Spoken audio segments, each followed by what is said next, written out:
From the beginning of history, the Nile has been the lifeblood of one of the greatest civilizations on Earth. Its waters have flowed at the feet of Cleopatra, Joseph and Moses, the Crusaders, and the pharaohs of ancient Egypt. All have bathed in this stream.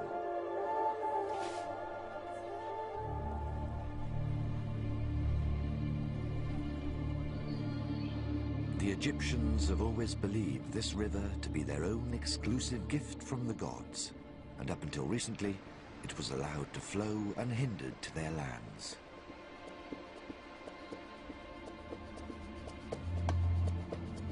But now, all this is set to change. Upstream Ethiopia is busy building dams which threaten to cut off Egypt's water supply at the source. Many of the wars of the 20th century were all about oil. But wars of the 21st will be over water, with the Nile, the longest river in the world, at the center of the conflict.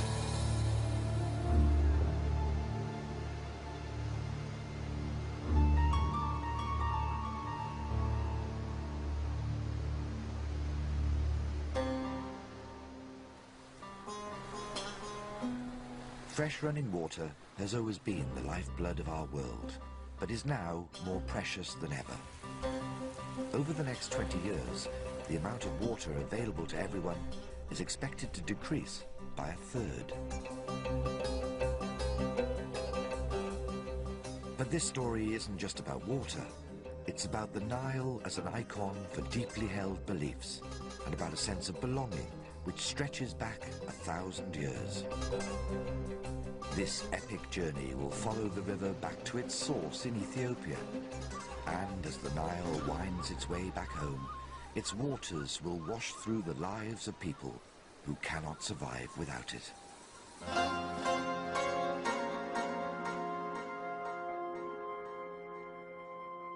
The Nile flows from the heart of Africa in two main channels: the White Nile, which rises from Lake Victoria in Uganda, and the Blue Nile, which flows from the mountains of Ethiopia and which has nourished the growth of Egypt. And its capital, Cairo.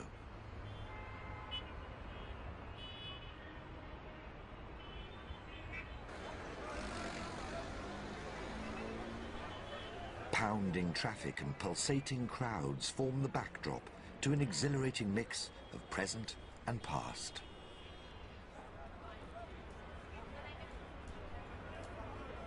And right through it all flows the River Nile, the lifeline and the heart of this city.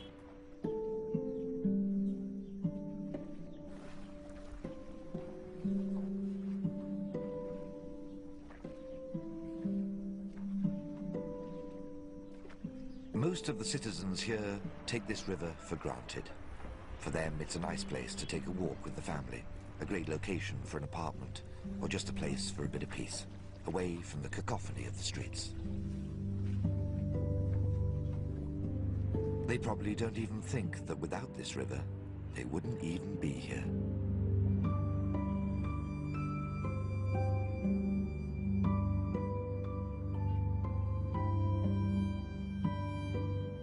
In a country with hardly any rainfall, the Nile gives the people water, work, food, life. For some, it also gives them a place to live, like Abdullah and his family, who live on the Nile all year round.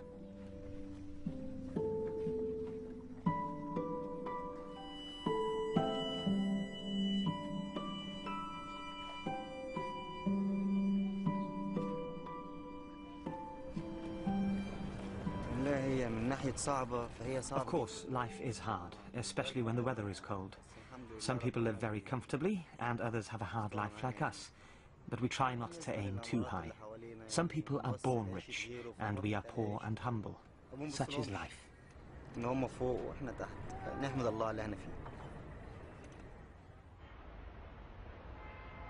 With 17 million inhabitants, and still growing, Cairo itself has more than doubled in size over the past 50 years. The city is now home to nearly the same number of people as the whole of Australia, all in one confined, chaotic, sprawling city.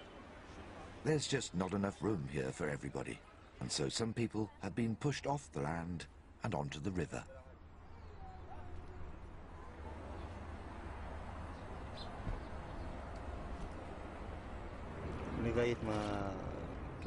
I've been brought up on a boat with my father. I worked beside him and with him before he passed away, and I got married. My wife was from the village of El Manufia. I told her that she could stay there with her parents, but she refused and said that we have to be together on the boat.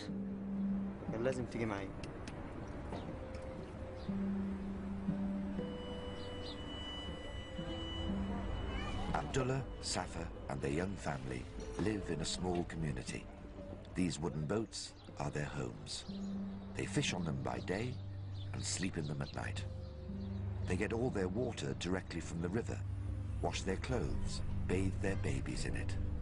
They also earn a meager living from it.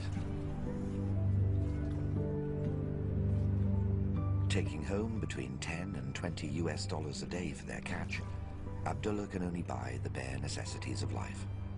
They could never afford an apartment or a house.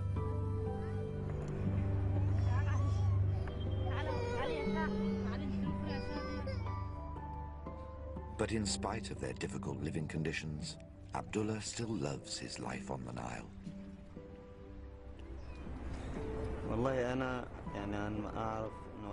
When my mother died, I remember her telling me how I was born on the boat before being taken to hospital.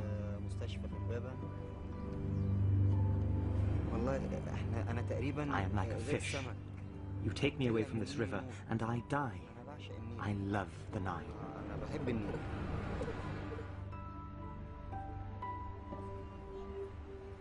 This love affair with the Nile lies at the heart of the Egyptian psyche and has existed since the age of the pharaohs and their pyramids.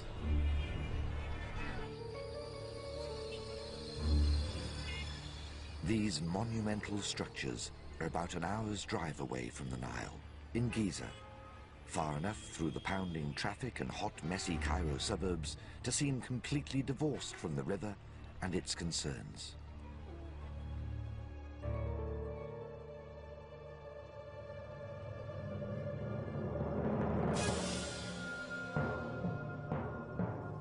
But it wasn't always like this. In ancient times, the Nile flowed right by here because during the summer months, the river flooded and broke its banks, with the flood waters reaching as far as Giza and beyond.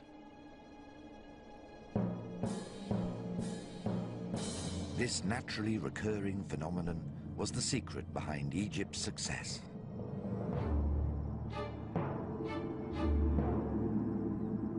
The life-giving floods provided the pharaohs with a dynamic surge of water, which allowed them to grow their crops and feed their people. It also allowed them to carry giant rocks so that they could build their pyramids. The ancient Egyptians had no idea how the floods came to them during the hot summer, when other nations withered and died in the dry heat. But they gave their gods eternal thanks for the miracle on which not just the pyramids, but their whole nation was built. And to this day, even though the floods have dried up and their gods are long gone, the monuments that were built in their honor remain, as testimony to Egypt's historic right to own and control the Nile.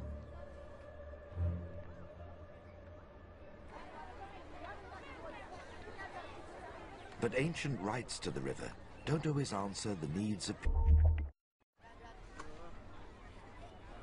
Shoprament is a village on the outskirts of Giza and right on the edge of the desert. Compared to some, locals here are fairly well off, but they still haven't got what they need most. Fresh running water.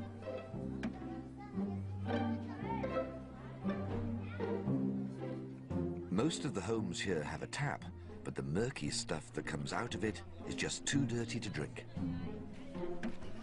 And so the locals have to either carry their water from distant standpipes or buy their water from private vendors at twice the rate of metered consumption. The water from the taps is no good for drinking and cooking. You can use it for domestic tasks. But my water is good. The villagers can use it for drinking and cooking as well.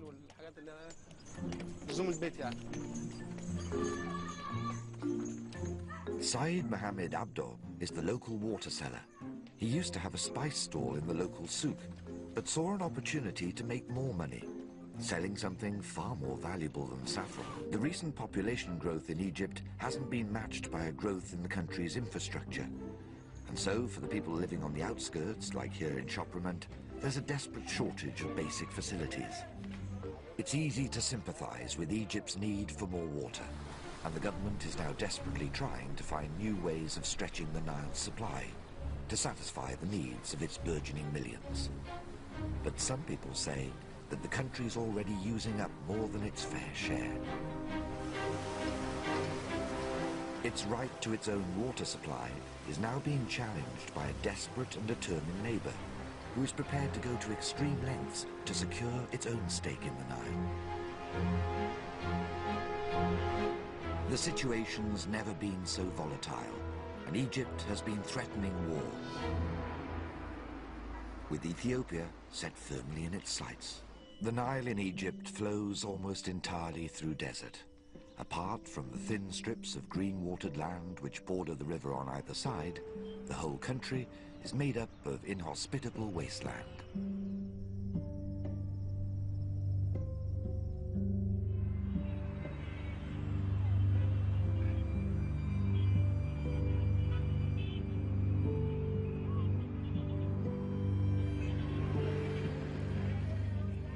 Since the Stone Age, most Egyptians have lived very close to the Nile, dependent on it for everything.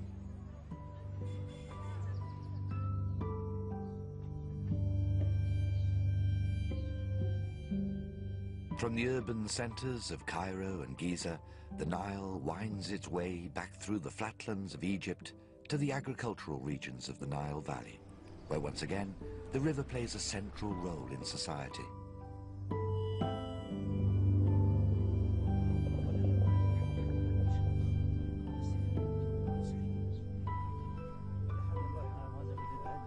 Hammam and Mohammed are father and son farmers who own a small piece of land in the Nile Valley. Mohammed, however, may be the last of a long line.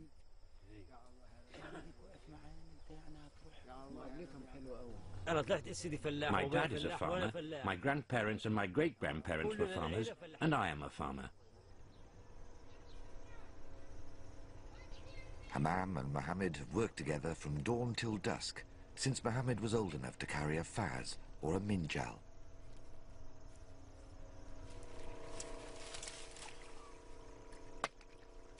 The pace of life for them has an ancient rhythm, and this scene could have been witnessed 1,000 years ago.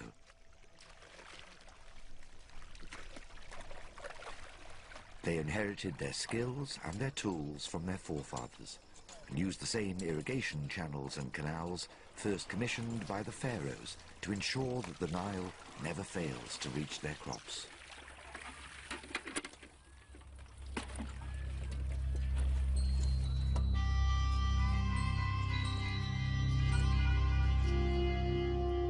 Mohammed and his ancestors have always played a crucial role in Egyptian life, but their age-old position is now under threat.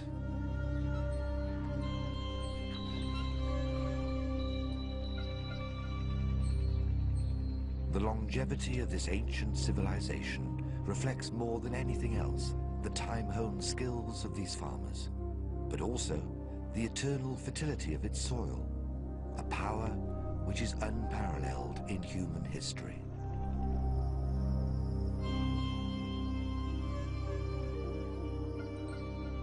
Where other civilizations withered and died as their soils were exhausted, Egypt's land was continuously replenished by the annual floods which inundated the country every year.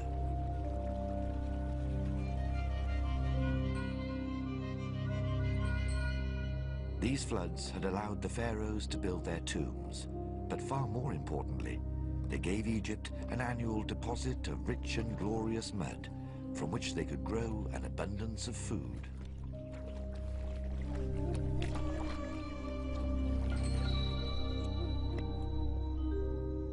The Nile is everything for the Egyptian farmer and everything for the land. In the good old days, the Nile stood flooded for 3 months, so it softened the soil. Then, when the Nile's water subsided, we could start cultivating.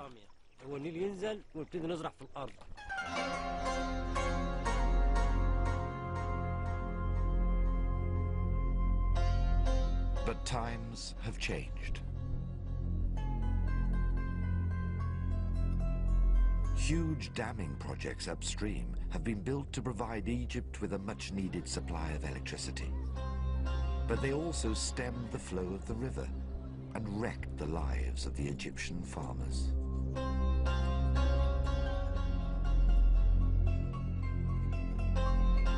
Egypt used to have some of the best soil in the world, but the damming schemes destroyed the silting process which had naturally enriched this land for thousands of years. Mohammed's fields now yield a very poor return. We used to grow our crops without chemicals, but now we have to use chemicals. Without them we get a poor harvest, but the sprays are very expensive. The artificial fertilizers simply aren't as effective as Mother Nature, and they're also a big drain on his profits. It's a bleak situation, and Mohammed no longer sees a future here for his sons.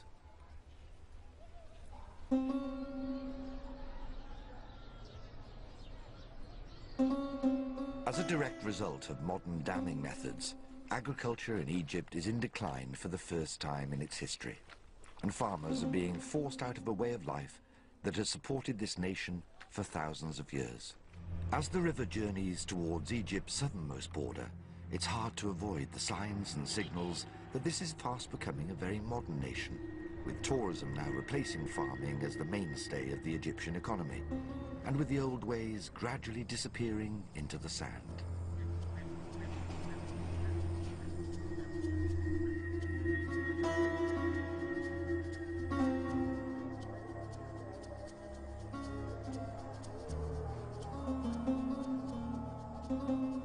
But no matter how much life changes along its banks, the Nile remains an eternal and constant presence in Egypt.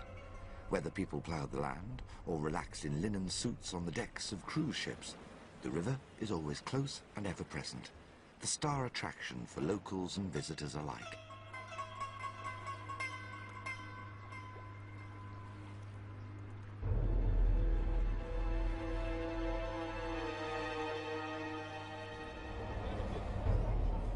In Aswan, however, a city very close to Egypt's southern border, the river is upstaged by a colossus which took 10 years to complete and used up enough building materials to have constructed 17 great pyramids at Giza.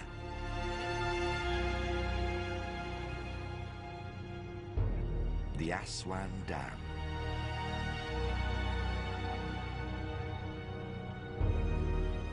Hailed as Egypt's savior when it was completed in 1970, the dam provided the country with its electricity. But perhaps the most important reason for building this dam had nothing to do with generating power. Egypt is the driest country in the world.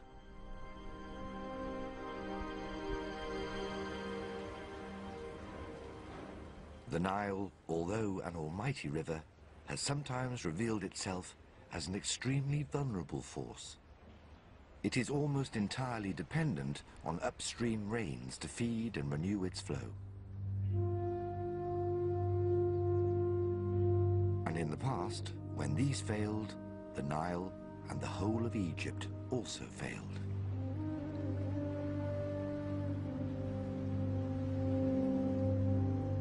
One of the worst ever droughts happened during the times of the pharaohs and is recorded on this stone, known as the famine stele.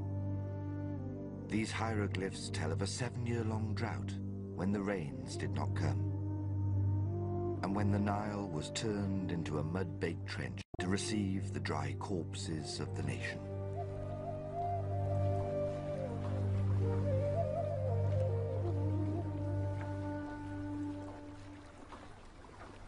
But the Aswan Dam changed everything.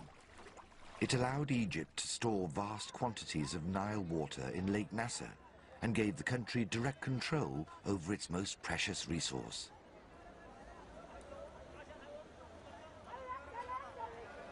For over 30 years, the dam has supplied Egypt with enough electricity and water to satisfy the needs of all its people. During the 1980s, when Ethiopia suffered years of terrible drought and famine, Egypt was able to bask in the reserves held in Lake Nasser.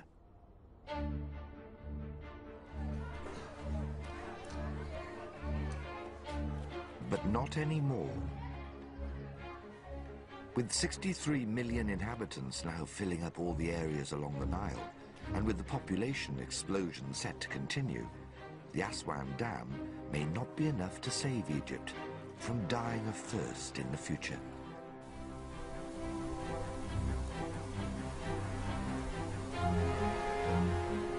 The solution to this seemingly impossible situation may be found in the most unlikely of places.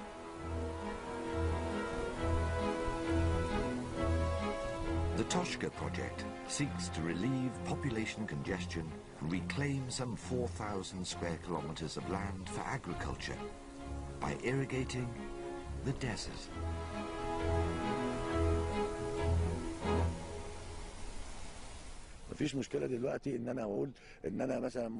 I put water into the desert because I'm certain of success. The land will become fertile and people will be able to live here. The people will talk about this project as they talked about the pyramids, the Aswan Dam, and the pharaohs.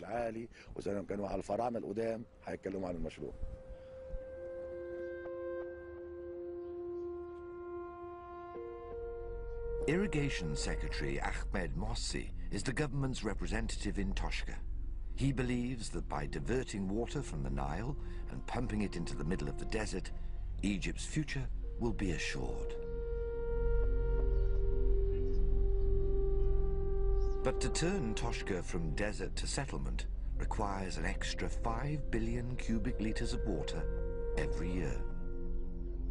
A situation which has greatly angered the other African nations. The 1929 treaty between Egypt and Great Britain, whose empire at the time stretched over a great swathe of the Nile basin, gave Egypt a power of veto to stop any upstream developments from affecting the amount of water reaching its lands.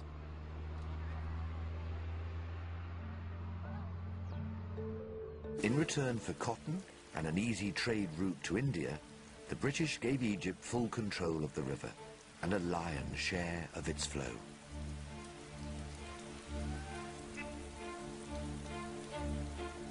These rights are still maintained today.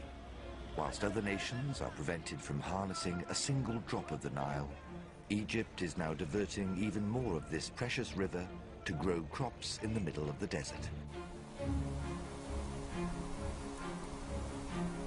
Ahmed, however, is promising faithfully to offset the use of extra water here by limiting consumption elsewhere in Egypt. But critics say that Egypt will soon be demanding an even greater share of the Nile than it's getting already. With the other Nile nations fed up of taking a backseat and now claiming their right to the river, water wars could soon become a very real and potent danger. With Ethiopia, a country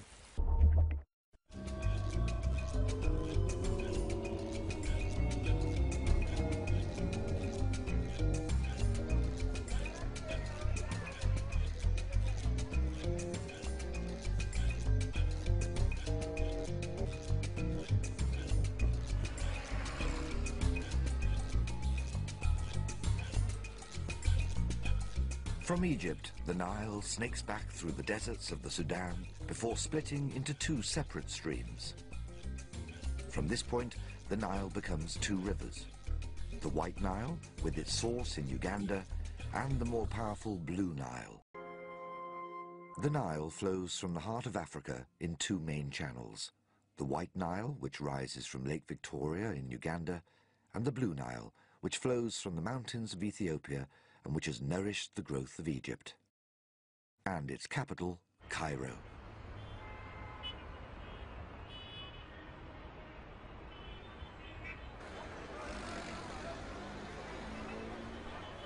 Pounding traffic and pulsating crowds form the backdrop to an exhilarating mix of present and past.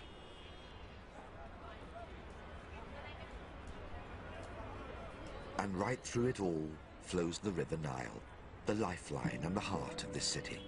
It has always been the lifeblood of our world, but is now more precious than ever. Over the next 20 years, the amount of water available to everyone is expected to decrease by a third. But this story isn't just about water.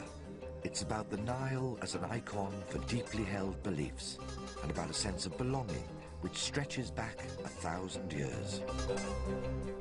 This epic journey will follow the river back to its source in Ethiopia, and as the Nile winds its way back home, its waters will wash through the lives of people who cannot survive without it.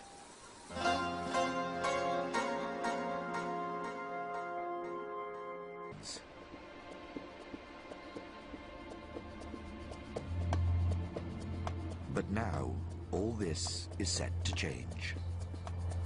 Upstream Ethiopia is busy building dams which threaten to cut off Egypt's water supply at the source.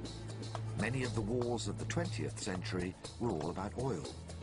But wars of the 21st will be over water, with the Nile, the longest river in the world, at the center of the conflict.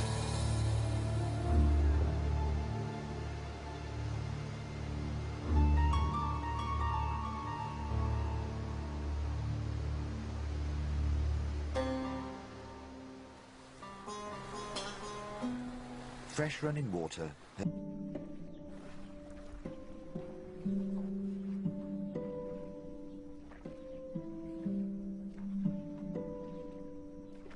Most of the citizens here take this river for granted. For them, it's a nice place to take a walk with the family, a great location for an apartment, or just a place for a bit of peace, away from the cacophony of the streets. They probably don't even think that without this river, they wouldn't even be here.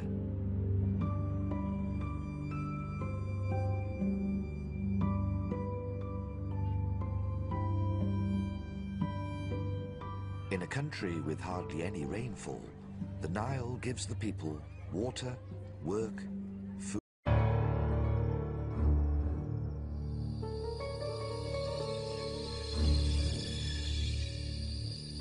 From the beginning of history, the Nile has been the lifeblood of one of the greatest civilizations on Earth. Its waters have flowed at the feet of Cleopatra, Joseph and Moses, the Crusaders, and the pharaohs of ancient Egypt. All have bathed in this stream.